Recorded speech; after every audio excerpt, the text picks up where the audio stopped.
Hello students, welcome to JE classes Meerut परिवार। मेरा नाम है मोनिका पाल और आज एक ऐसे क्वेश्चन का आंसर मैं लेकर आई हूं जो कि अक्सर बच्चे हमसे पूछते रहते हैं।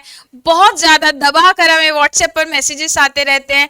कमेंट में भी बच्चों ने पूछा है कि आखिर क्या कॉपी में पैसे रखकर या कॉपी में मोबाइल नंबर लिखकर पास हुआ जा सकता है। तो बच्चों के दिमाग में ये बहुत ज्यादा क्वेश्चन रहता है। साथ ही साथ इस टॉपिक को लेकर बहुत सारे मिथ, बहुत सारी भ्रांतियां स्टूडेंट्स में फैली हुई हैं।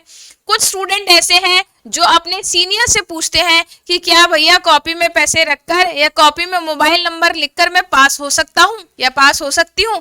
तो बच्चे जो उनके सीनियर हैं वो अपने एक्सपीरियंस, अपने अनुभव उनके साथ साझा करते हैं और वो बताते हैं कि हाँ, किसी पर्टिकुलर एग्जाम में उन्होंने नोट रखा था और वो उस एग्जाम में पास हो गए, या किसी पर्टिकुलर एग्जामिनेशन में उन्होंने नंबर लिखा था और उस नंबर को लिखने के बाद उन्हें एग्जामिनर से कॉल आया और एग्जामिनर ने पैसे की डिमांड की और उसके बाद उन्हें पास कर दिया गया। तो बच्चों के दिमाग में, स्पेशली हमारे फर्स्ट ईयर के जो प्यारे प्यारे मासूम बच्चे हैं जो कि पहली बार पॉलिटेक्निक का एग्जामिनेशन देने जा रहे हैं, उनके दिमाग में तो इस क्वेश्चन को लेकर बहुत बड़ा बवाल बना हुआ है कि क्या कॉपी में अगर हम नोट रख दें, कॉपी में पैसे रख दें तो हम पास हो सकते हैं, या कॉपी में अपना पर्सनल मोबाइल नंबर लिखकर अगर हम आ जाएं तो एग्जामिनर का कॉल आएगा। तो क्या ये बात सच है? देखिए, अक्सर ऐसा देखा गया है, ऐसा हुआ है कि स्टूडेंट्स कॉपी में पैसे रखकर आ जाते हैं और होता है कि लकीली वो पास हो जाते हैं। तो उन्हें लगता है कि कॉपी में पैसे रखने से वो पास हुए। तो आपकी जानकारी के लिए बता दूं, ऐसा बिल्कुल भी नहीं है। जी हाँ, बिल्कुल सही सुना है आपने कि कॉपी में पैसे रखने से या कॉपी में मोबाइल नंबर लिखकर आने से आप पास नहीं हो सकते, उल्टा आप बहुत बड़ी प्रॉब्लम में फंस सकते हैं। कैसे, मैं आपको बता दूं।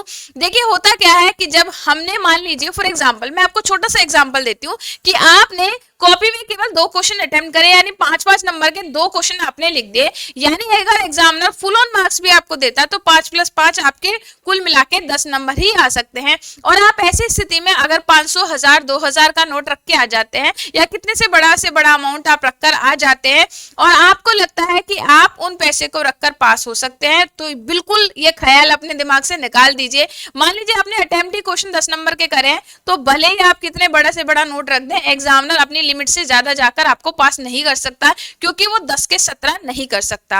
अब कुछ बच्चों को ऐसा होता है कि 12-13 नंबर पर वो पहुंच गए, उन्हें लगता है कि उन्हें पास किया जा सकता है। बोर्ड की गाइडलाइन के अकॉर्डिंग एग्जामिनर को इंस्ट्रक्शन दी जाती है, जितने भी कॉपी को चेक करने वाले व्यक्ति होते हैं, फैकल्टीज होते हैं, उनको इंस्ट्रक्शन दी जाती है कि कोशिश करें बच्चे अगर मार्जिनल नंबर तक पहुंच जाए ताकि वो ग्रेस से पास हो जाए, या फिर उनको 17 नंबर से पास कर दिया जाए। फॉर एग्जाम्पल, अगर मैं कॉपी चेक कर रही हूँ और किसी बच्चे का टोटल 15 बैठ रहा है तो मैं कोशिश करूंगी कि उसे 17 पे पास कर दूं।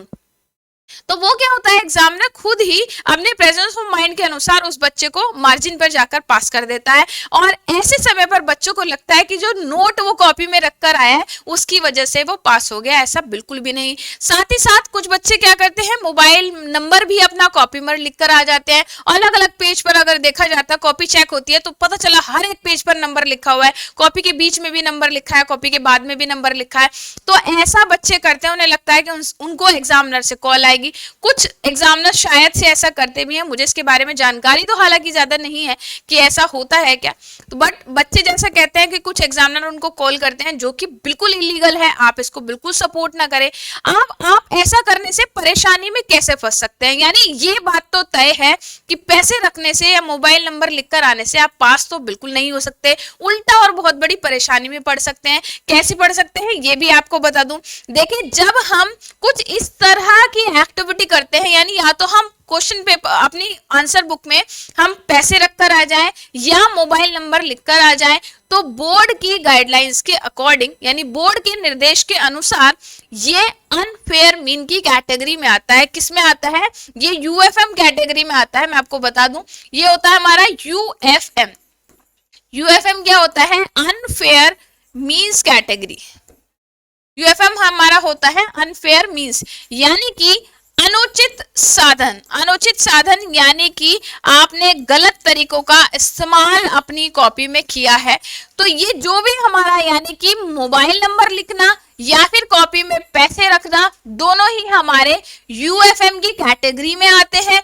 और अगर एग्जामिनर स्ट्रिक्ट हुआ, बिल्कुल बोर्ड के निर्देश को का पालन करने वाला हुआ तो वो शर्तिया तौर पर आपका यूएफएम बना देगा, यानी आपकी कॉपी की जो डिटेल है वो यूएफएम लिस्ट पे बनाकर वो भेज देगा बोर्ड को, यानी कि बोर्ड को वो ये मैसेज कन्वे करेगा कि इस फला फला बच्चे ने, यानी इस रोल नंबर की कॉपी में जो बच्चा था, इस बच्चे ने अपनी कॉपी में अनुचित साधनों का उपयोग किया है, अनफेयर मींस का इस्तेमाल किया है पास होने के लिए, ये एग्जामिनर को बायस करने के लिए, और इसकी वजह से बच्चे के खिलाफ एक्शन हो सकता है या जो भी लीगल कार्रवाई है वो बोर्ड कर सकता है।